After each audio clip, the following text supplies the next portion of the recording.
on to Kenya, and this is one of those stories that I have to keep coming back to myself because of how much it inspires me. Meet this woman by the name Terry Gobanga, who is a pastor.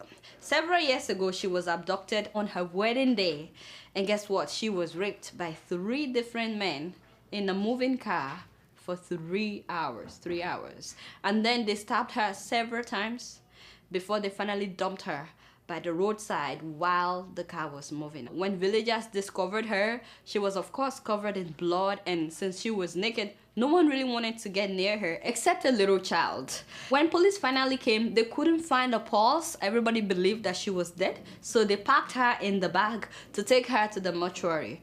On the way to the mortuary, she coughed inside the bag. That was when they realized, wait a minute, she's still alive. So they turned back from going to the mortuary and they took her to the hospital. She was in the hospital for 2 weeks. Her story became major news in all of Kenya that a bride was kidnapped and raped on her wedding day. So that publicity alone was traumatic for her, on top of everything that she's been through.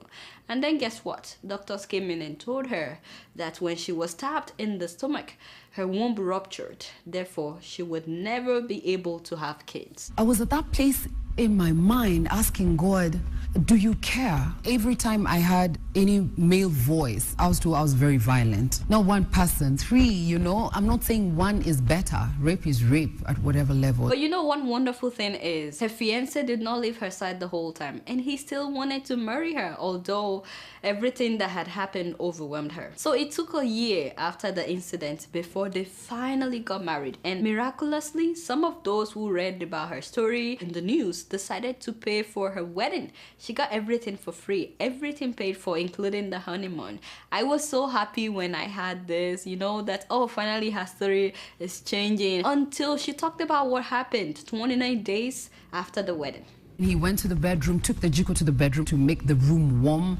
Then he came to the kitchen where I was cooking. He switched off the gas, carried me on the kitchen counter and told me we need to talk. And he tells me, you know, in case I would die, I would want you to go on with life. I stopped him right there. Wow. I mean, that's interesting. I don't know how he knew that something was gonna happen that night.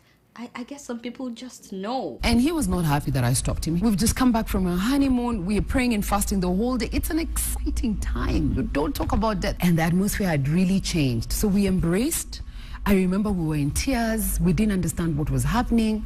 And we prayed. Anyway, to cut a long story short, that night, they both inhaled carbon monoxide from the heating stove that he bought called Jiko, which he was trying to use to keep her warm. By the time that neighbors got to them, of course, both of them couldn't move for a long time. By the time the neighbors forced the door open and got them to the hospital, she made it, but unfortunately he did not. I'm in tears, I'm in shock. I'm still waiting for someone to tell me that's a dream. Have you seen his body? They refused for me to see the body. Don't forget, this was 29 days after her wedding. Of course, she was bitter for a long time. And then at one point, my in-laws, not immediate, came and I'm being accused that I killed my husband. So wow. So I've had it before in the African, you know, community. It's very hard for a husband to just die, even if it was cancer. There's something the woman did. And we can only imagine what she's been through. People withdrew their children from me. They called me cursed. They couldn't understand why so many bad things are happening to this one. I actually sat down with my parents and I asked them, is this the point where you tell me the truth so that this thing stop happening? But I got my strength in God. I lived a day at a time. To cut a long story short, a close friend of hers that stood by her during the whole tough time later asked for her hand in marriage. And of course she was hesitant. And I said, you know, I'm not able to give birth to children, and I don't want you to stress me, being an African man. And so he tells me children are a gift from God, and if we have them, amen. If we don't get them, that means he will just have more time to love me. Wow, only true love would say such a thing. So they went ahead and they got married. Of course, it didn't go well with some family members. Her father-in-law did not show up for her wedding, but she said that today they are now like best friends. They've been married now for 8 years. Yes, 8 years. And guess what? During the first year of her marriage, she got sick and they thought it was just fever until the doctors told her that she was pregnant. My first reaction, what I did, I picked my phone and I SMS'd everyone on my phone book and I told them I'm pregnant. Some of them were asking me, who are you? And my reply was, I am pregnant. I I was very excited. Anyway, she went on to have another baby after that. So they have 2 children. And today she goes about encouraging people, inspiring people, motivating people that no matter what you have been through, your story can also become a testimony.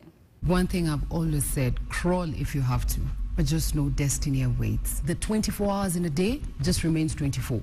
So if you're going to cry for 5 years, those are wasted years. I encourage people, don't dwell on things, deal with them as they come. Wow. So do not put a full stop where God hasn't put one. Go right back, put a comma. You might be in chapter 1, it might not be so good. Chapter 2, chapter 3, not so good. Who knows about chapter 7? Wow. So I decided to share this story just in case someone out there is going through a very difficult situation. And it could be anything. I mean, maybe you lost a loved one.